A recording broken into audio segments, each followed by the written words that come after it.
నిత్యా స్తుతికి పాత్రమైన దివ్య సప్రసాదమునకు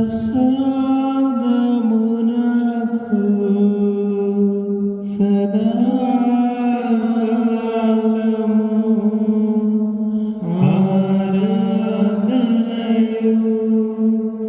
స్తుతియు స్తోత్రములు నమస్కారములు కలుగునుగాక. పితా పుత్ర పవిత్ర ఆత్మ మహిమ కలుగునుగాక. అదిలోకి ఉన్నట్లు ఇప్పుడు ఎల్లప్పుడూ సదాకాలము కలుగునుగాక. నిత్య స్తుతికి పాత్రమైన దివ్య సప్రసాదమునకు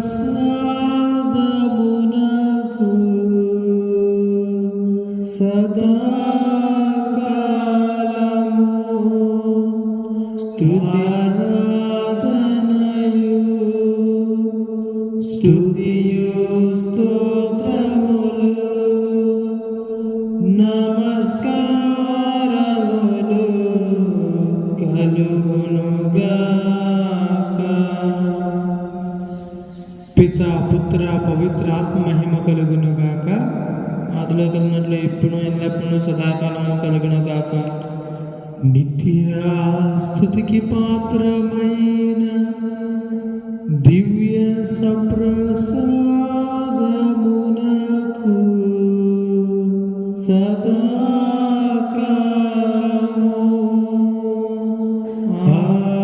ఆరాధనయు స్తుతియు స్తోత్రములు నమస్కారములు కలుగునుగాక.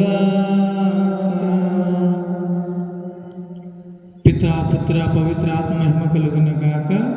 ఆదిలో కలిగినట్లు ఇప్పుడును ఎల్లప్పుడూ సదాకాలము కలుగునుగాక. క్రీస్తునాథుని యందు ప్రియాతి ప్రియమైన సహోదరి సహోదరులారా, ఈనాడు ప్రత్యేకముగా ఈ యొక్క ఆరాధనలో పాలు పంచుకొని దేవుడితో కొంత సమయాన్ని గడపటానికి విచ్చేసినటువంటి ప్రతి ఒక్కరూ కూడా ఆ దేవుడి ముందు మోకరించి ఈ సప్రసాదం వేంచేసిన క్రీస్తు ప్రభు ముందు మొరపెట్టుకోవాలి. సర్వశక్తి గల నిత్య సర్వేశ్వర, ఈనాడు ప్రత్యేకముగా మా దేశాన్ని పాలిస్తున్నటువంటి రాజకీయ నాయకులను దీవించండి.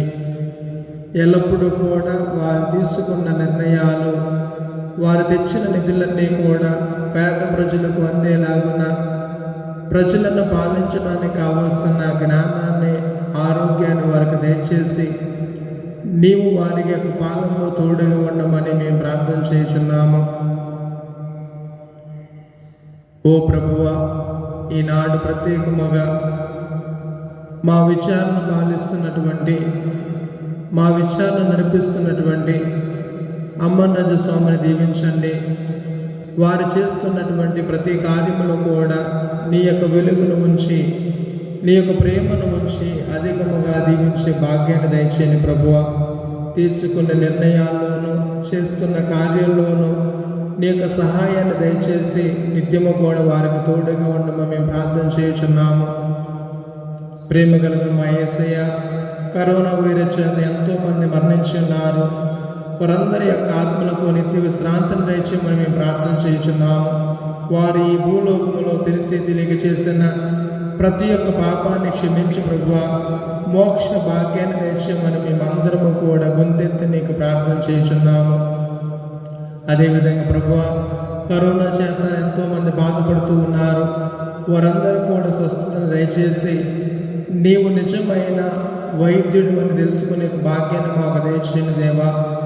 ఈనాడు ప్రత్యేకముగా ఈ కరోనా వ్యాక్సినేషన్లో, దాని తయారీలో ఎంతోమంది వారి యొక్క శ్రమను, ఎంతోమంది వారి యొక్క సమయాన్ని కేటాయించి ప్రభువా, ప్రజల యొక్క బాగోగు కోసము వారి యొక్క జీవితాలను పణంగా పెట్టి ప్రభువా సేవను అందిస్తున్నటువంటి ప్రతి ఒక్కరిని కూడా దీవించండి. ఆ బృందంలో ఉన్న ప్రతి ఒక్క వ్యక్తిని దీవించి ఆస్వాదించి ప్రభువా, నీ యొక్క దీవెనలో మరింత ఎక్కువగా కుమ్మరించమని మేము ప్రార్థన చేయుచున్నాము. ప్రేమ కలిగిన మా యేసయ్య, ఈనాడు మా కోసం ప్రార్థన చేయండి. మా బాధల్లో క్రీస్తు ప్రభు మాకు తోడుగా ఉండాలి. మా యొక్క సమస్యను దేవుడు మాత్రమే తొలగిస్తాడు, మా యొక్క సమస్యకు దేవుడు మాత్రమే సమాధానం అందిస్తాడని ప్రార్థన చేసి బాధపడుతున్నటువంటి ప్రతి ఒక్కరిని కూడా దీవించండి ప్రభువా. అదేవిధంగా ప్రభువా, ఇరిగి నలిగిపోయినటువంటి కుటుంబాల కోసం మేము ప్రార్థన చేయుచున్నాము. మనస్పర్ధల వల్ల విడిపోయిన వారి కోసం ప్రార్థన చేయుచున్నాము. అదేవిధంగా ప్రభువా, వారి కుటుంబంలో శాంతి సమాధానాన్ని కోల్పోయిన ప్రతి ఒక్క కుటుంబాన్ని మేము జ్ఞాపకం ఉంచుకొని ఆ కుటుంబంలో నీ యొక్క శాంతిని, నీ యొక్క ప్రేమను కుమ్మరించి ప్రభువా, వారు ఒకరినొకరు తెలుసుకొని ప్రభువా, వారి ప్రేమలో ఉండే భాగ్యాన్ని దయచేసి నిత్యము కూడా నీవు వారికి తోడుగా ఉండమని మేము ప్రార్థన చేస్తున్నాము. ఈనాడు ఈ యొక్క ఆరాధనలో పాలు పంచుకొని ఈ యొక్క ఆరాధన వీక్షిస్తున్నటువంటి ప్రతి ఒక్కరిని కూడా దీవించండి దేవా. వారు చేస్తున్న ప్రతి కార్యంలో నీవు తోడుగా ఉండండి. చేసుకునే ప్రతి ప్రార్థనలో నీవు తోడుగా ఉండి నీకు జ్ఞానం వెళ్తుల్లో ఉండే భాగ్యాన్ని మా అందరం కూడా దయచేయమని మేము ప్రార్థన చేస్తున్నాము. ఓ ప్రభువా, ఇదిగో ఈ కార్యక్రమాన్ని చేయడానికి, ఇది ప్రజలకు అందచేయడానికి, దీన్ని వీక్షించడానికి సహాయపడుతున్నటువంటి చంటిని, ఇజ్రాయిల్ని దీవించండి. ప్రేమ కుమార్ని నీవు తోడుగా ఉండి ప్రభువా, వారి యొక్క చదువులోనూ వారి యొక్క భవిష్యత్తులోనూ మంచి జ్ఞానాన్ని దయచేసి ఉన్న స్థాయికి వెళ్ళేలాగా దీవించండి ప్రభువా. జన్మనిచ్చిన తల్లిదండ్రులు దీవించండి. వారు చేస్తున్న ప్రతి కార్యములు కూడా నీవు వారి వెన్నంటే ఉండి వారిని దీవించమని మేము ప్రార్థన చేస్తున్నాము. మా కోసం ప్రార్థన చేయండి. మా చదువు కోసమో, మా అనారోగ్యము కోసమో, మా బాధల కోసమో, మా ఆర్థిక సహాయం కోసమో అని ప్రతి ఒక్కరు కూడా ఎంతోమంది మమ్మల్ని ప్రార్థన చేయమని అడిగి ఉన్నారు. వారందరినీ కూడా జ్ఞాపకం ఉంచుకొని ప్రభువా, వారి యొక్క కోరికలను వారందరినీ కూడా నీ ముందు ఉంచి ప్రభువా ప్రార్థన చేస్తున్నాము. మా ప్రార్థన ఆలకించయ్యా. మేము చేసే ప్రతి ప్రార్థనలో నీవు తోడుగా ఉండయ్యా. నీకు జ్ఞానం వెళ్తున్న మాకు దయచేసి, నీకు విశ్వాసాన్ని మాకు దయచేసి, నువ్వు ఎలాగైతే ఈ యొక్క భూలోకములో నీకు ప్రేమను ప్రతి ఒక్కరికి కూడా పంచావో, నీకు విశ్వాసాన్ని మా అందరికీ తెలియజేశావో, మా జీవితంలో కూడా ఆ ప్రేమను అందరికి పంచటము కోసము ఆ విశ్వాసాన్ని కలిగి మేము జీవించే భాగ్యాన్ని మాకు దయచేయమని మేము ప్రార్థన చేస్తున్నాము. మాకు తోడుగా ఉండండి, మమ్మల్ని నడిపించండి. నీ యొక్క వెలుగులో ఉండే భాగ్యాన్ని మాకు దయచేయండి దేవా. మరి ముఖ్యంగా ప్రభువా, ఈ యొక్క ప్రస్తుత సమయంలో ఎంతోమంది వ్యవసాయం చేస్తూ ఉన్నారు. వారికి నీవు తోడుగా ఉండే ప్రభువా, ఎటువంటి లోటు రాకుండా నిత్యము కూడా వారికి సహాయం చేసి సకాలంలో వర్షాలు కురిసే ప్రభువా, పంట సమృద్ధిగా పండి దీవించమని మేము ప్రార్థన చేస్తున్నాము. నీవే వారికి సహాయం చేసి, నీవే వారికి తోడుగా ఉండి వారికి సేవలో నీవు తోడుగా ఉండమని మేము ప్రార్థన చేస్తున్నాము. ఈ మనవులన్నిటి మా నాథుని మీ ప్రియకుమారుడైన యేసు క్రీస్తు ద్వారా ఈ మనవి చేస్తున్నాము. ఆమేన్.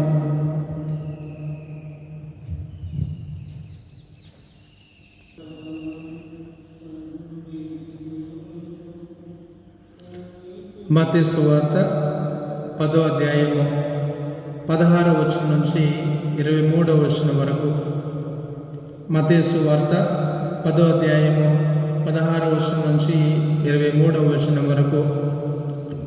ఇదిగో తోడేళ్ల గుంపులోనికి గొర్రెలను పంపినట్లు మిమ్మ పంపుచున్నాను. కనుక సర్పం వలె జాగరూకులై, పావురం వలె నిష్కపటులై మెలుగోడు. మిమ్ము బంధించి న్యాయస్థానమునకు ఈడ్చి ప్రార్థన మందిరములో కొరడాలతో కొట్టించు వారందరూ వానిని మెలకువతో గమనించి ఉండడు. మీరు రాష్ట్ర పాలకుల చెంతకును రాజుల చెంతకును కొనుక్కోబడి నా నిమిత్తము అచ్చట వారి ఎదుటను అన్యుల ఎదుటను సాక్ష్యమొసగెదరు.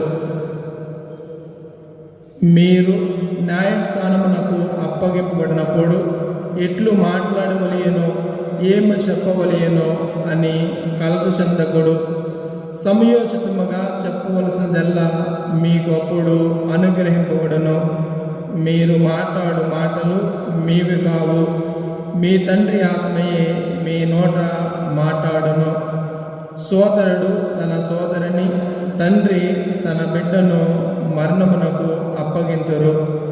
బిడ్డలు తల్లిదండ్రులను ఎదిరించి వారిని చంపెదరు. నా నామము నిమిత్తము మిమ్ము ఎల్లరూ ద్వేషింతురు. కానీ చివరకు సహించి నిలిచిన వాడే రక్షింపబడను. మిమ్ము ఒక పట్టణమున హింసించినప్పుడల్లా వేరొక పట్టణమునకు పారిపోండు. మనిషి కుమారుడు వచ్చినప్పటికీ ఇశ్రాయేలు పట్టణములన్నింటినీ మీరు చుట్టజాలరు అని మీతో చెప్పుచున్నాను. ఇది క్రీస్తు సువిశేషము.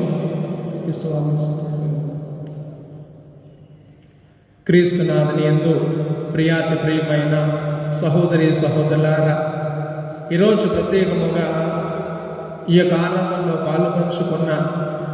పాలు పంచుకుంటున్నటువంటి ప్రతి ఒక్కరిని కూడా ఆ దేవాది దేవుడు దీవించాలని మనందరము కూడా ప్రార్థన చేయాలి.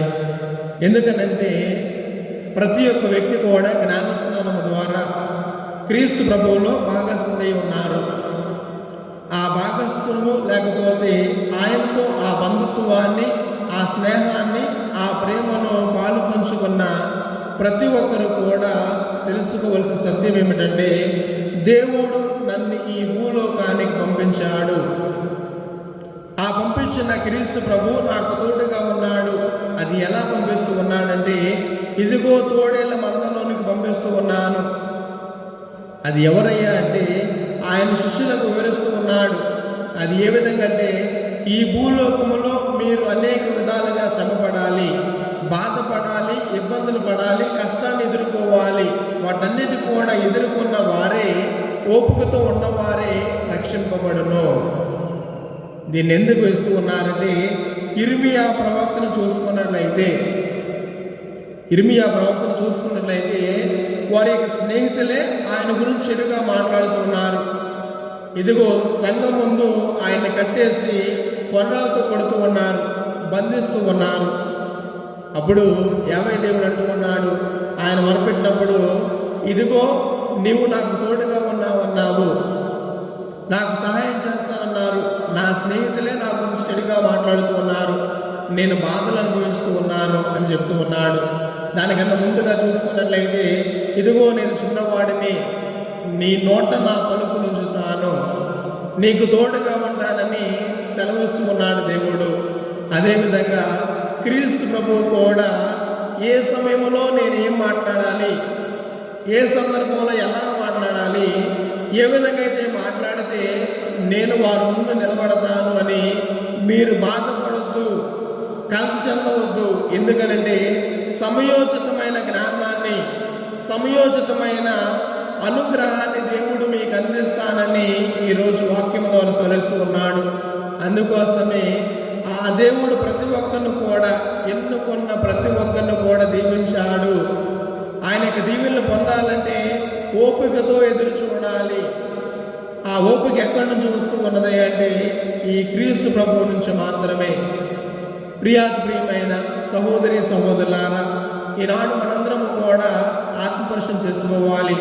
ఇదిగో తోడేళ్ళ గుంపులోనికి గొర్రెల వలె నేను వస్తూ ఉన్నానా, లేకపోతే నేనే తోడేళ్ళగా ఉన్నానా? తోడేళ్ళ గుంపులోనికి నేను గొర్రెలాగా వస్తే కనుక నేను దేవుడికి చెందిన వాడిని, లేకపోతే నేనే తోడేళ్ళగా ఉన్నానంటే మన యొక్క జీవితంలో కూడా ఆ రాక్షసత్వము, లేకపోతే ఆ పాపమైన జీవితాన్ని జీవిస్తూ ఉన్నాము. మరలా రెండింటిని చూపిస్తూ ఉన్నాడు.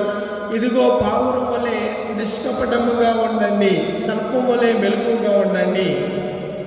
దీన్ని రెండింటిని ఎందుకు చూపిస్తూ ఉన్నాడంటే, నిష్కపటముగా ఉండాలంటే ఆ దేవుడికి మాత్రమే సాధ్యమవుతూ ఉన్నది. ఈనాడు అలాంటి ఒక మంచి మనసును కూడా మనం కూడా పొందాలి. మనం కూడా పొంది ఆ నిష్కపటమైన జీవితాన్ని ఆ మాటల ద్వారా జీవిస్తే దేవుడు తప్పకుండా దీవిస్తాడు. రెండోదిగా సర్పం వలె మెలకువగా ఉండాలి. దాన్ని ఎందుకు చూపిస్తూ ఉన్నాడంటే, ఇదిగో మనం ఎంత తెలుగుగా ఉన్నా కానీ, ఎంత ఆలోచించినా కానీ ఆ దేవుని యొక్క దీవెనలు కావాలి. ఆ దేవుని యొక్క దీవెనలు లేకపోతే నువ్వు ఎన్ని చేసినా కానీ, ఏది చేయాలన్నా కానీ అవన్నీ కూడా వ్యర్థముగా మారిపోతూ ఉంటాయి. కనుక ఆ దేవుని యొక్క దీవెనలు పొందాలంటే మనం కూడా సిద్ధపడి ఉండాలి. కష్టం వచ్చినా, బాధ వచ్చినా, నష్టం వచ్చినా కానీ దేవుడు నాకు తోడుగా ఉన్నాడు. ఇదిగా పౌలు గారు అంటూ ఉన్నాడు, whether I live or whether I die to the Lord, I live to the Lord. ఆయన ఎందుకు ఆ మాట చెప్తున్నాడంటే, నేను మరణించినా జీవించినా కానీ ఈ క్రీస్తు ప్రభువులోనే. ఆ సత్యాన్ని మనం కూడా తెలుసుకుంటే దేవుడు తప్పకుండా దీవిస్తాడు. ఆయన యొక్క దీవెనలు పొందాలంటే హింసనైనా, బాధనైనా, సంతోషాన్నైనా సంపూర్ణంగా స్వీకరిస్తే దేవుడు మనందరిని కూడా దీవిస్తాడు. ప్రియమైన సహోదరి సహోదరులారా, అలాంటి మంచి మనసును, మంచి ఆలోచనను దేవుడు మనందరం కూడా దయచేయాలని ఈ యొక్క ఆరాధనలో ప్రార్థన చేద్దాం.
వంచుడి వినయము తోడా.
ఓ సర్వేశ్వర, ఈ అద్భుత దేవద్రవ్యానుమానము ద్వారా మీ పాటల జ్ఞాపక చిహ్నమును మాకు వశంగా చిత్తగించితిరే. మీ దివ్య శరీర రక్తముల పరమ రహస్యములను మేము భక్తి శ్రద్ధలతో పూజింపను.